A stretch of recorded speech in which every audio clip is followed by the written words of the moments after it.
Well, after many years, probably 6 or 7 years, maybe a little bit more, it's time to replace my water heater. You know, I've just got the standard rectangular aluminum type of water heater, but I really wanted to upgrade the water heater. So I went with Raritan. So now, of course, before I could put the new water heater in, needed to get the old one out.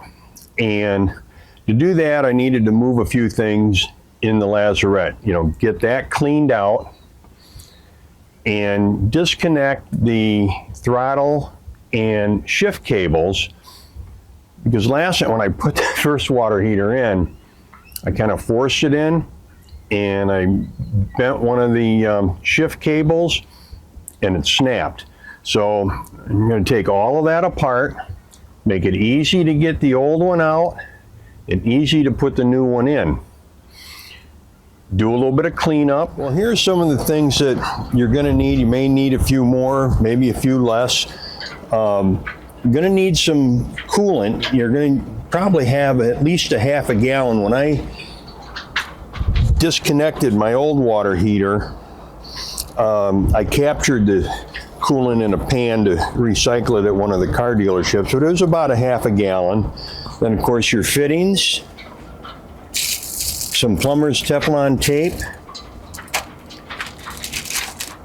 new stainless steel hose clamps, screwdriver, a cutter for the tube if you need to, a couple of wrenches, and then this, I use this to help, a hose grabber, help loosen the hose to get it off of the old tank, made it a lot handier. Now, regarding the coolant, check with your engine manufacturer. There's a couple of different types. You want to make sure that you're using the same coolant that's currently in your engine. And for the electrical side, you're probably going to need a wire strippers, and I recommend a ratcheting crimper rather than just trying to use pliers or something like that. And of course, use marine grade stranded tinned electrical wire. Well, here's the two tanks side by side, and you can see this one is a little shorter, but I got plenty of room for it. The depth is about the same. Of course, this is round, so this is a little bit more narrow than this, so I had to move a few things around to make sure I could get it in. But this came with, this is for the heat exchanger, and that was already on this water heater. And then here's for cold water in, hot water out, and the electrical. And that's one of the things I wanted to show you here on the electrical. What happened with this sensor went bad, and it's screwed to the tank, and it couldn't be repaired. I tried using JD Weld, but it just didn't hold it tight enough that it just wasn't going to work. Plus, the tank itself, I think it was just time to replace that. So here, when we look at the box, you can see some of the differences. This has got a high density foam for insulation. It has an anode to be replaced, and that helps keep the tank in good condition. I got the heat exchanger with that, and probably the biggest difference is that this tank is glass lined. Not exactly sure how it's done, but they spray some type of a powdered glass on the inside of a steel tank, and then it's heated at a very, very high temperature called enameling. And this is extremely corrosive resistant. Now, this antidote that's right here, anodide, that helps protect the tank too from the hot water. And you can replace that every couple years. You should check it every year. It's easy to do. I'm going to show you how that works here in a minute. And that'll extend the life of the tank dramatically. So here is where the pressure release valve is going to go. That's going to go in here. And you may have noticed, you said, well, hey, there's no faucet to drain the hose. Well, with this one, you just take the cold water off. You can take the hot water off too to get air, or open the valve here, let that drain out for winterizing. But here, where that antidote, I wanted to show you that. I took this out earlier. And I did this, I shouldn't have cut that. It didn't need to be cut. I thought I needed it to get the vice grips on, but I didn't.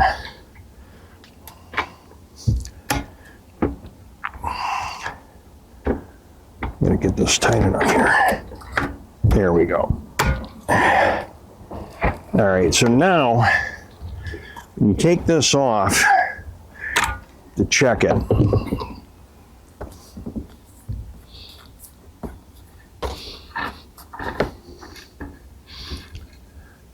See, this is all it is, and here's where the water comes out. I'm gonna have to put some new plumber's tape on this to put that back in. But you should check that, I would say, every year. And then you can just buy a replacement, and this will extend the life of the water heater dramatically. So the old tank, the way the wiring came in, you can see it came in here, just use a standard cable connector on that. This one, you stick the electric cable in here, and then you just turn this and tighten it down for a more watertight fit. Bring the cables down, connect them up. I like that. Also, it's got a reset button. This did not have a reset. So all of the controls are right up front here that can be replaced, where this one, if something like these screws that broke off, can't do anything with it. I thought it was a heat element at first, and I could tell something was going wrong with the heater long before that actually went out, because the water, the hot water, kind of had a smell to it. It didn't really smell fresh. So anyway, that's what I got here. And here's a few tips from my friend Ed, who is an ABYC technician, on when I put my first tank in, talking a little bit about what you need to do.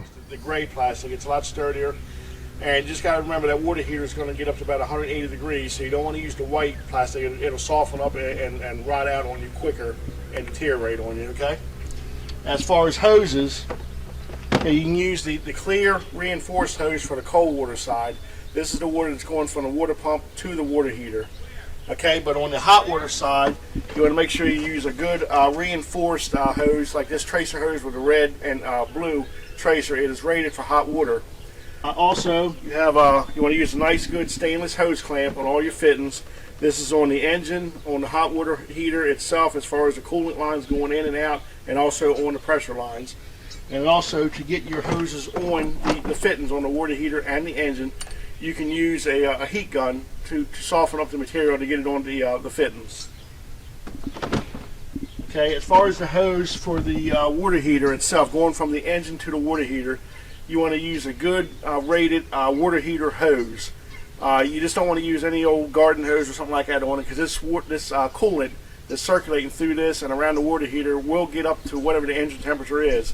Most times it's going to run it at 180, 190, but if the engine should overheat, you got to figure this coolant's also going to get up to 200, 210 degrees. So you want to make sure you use a good reinforced heater hose. All right, so now, Ed, after I've got all this hooked up, I run the engine for 15-20 minutes. If the engine alarm doesn't go off, I still need to add coolant though, correct? Yes.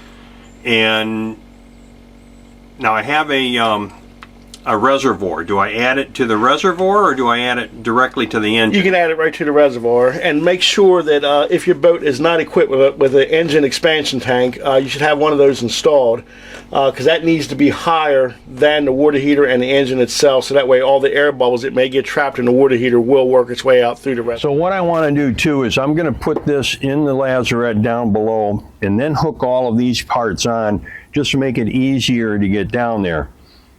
And of course, you know, you got to make sure that your electric is off before you start working with any of this. All right, guys, mission accomplished.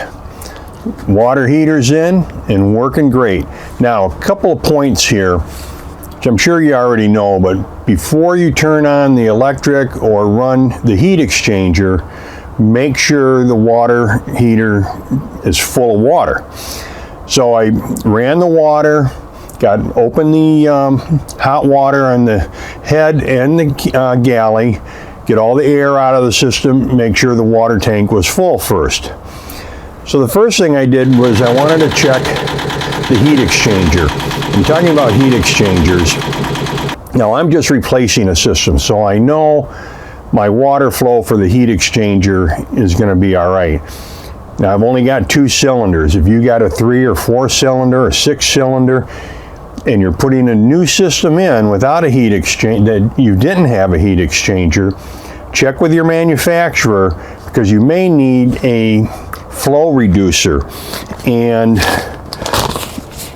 they've got it in the directions here. I'll put a link in the description to that so that you make sure you're not overheating your engine or overheating the water tank. Got all that set up. Oh, no leaks from the fresh water going in, so that was good. I did need to tighten one little belt a little bit from moving it, but that was minor. As far as the heat exchanger is concerned, I went ahead and I added almost a half a gallon to the engine itself. Then I started the heat exchanger up, and I don't know, about 20 minutes later, the overheat alarm went off, so I shut everything down, added a little more coolant to it. Now, it did start to pull out of the reservoir, but I added a little more coolant just to be on the safe side. Started the engine back up, ran it for another half hour. No problems. Hot water. It all worked out great. But you know, now I've got to put everything back together again. I did have to reattach the throttle cable because I needed to throttle the engine up and back, so I got that done. But you know, little bits and pieces of things to clean up, it's always a part of it. Oh, and here, you know, we talked earlier about the rectangular tank versus the round tank. So I took the cover off of the old tank and look inside. It's a round tank. Well, until next time, guys, happy and safe boating to you, your family, and friends.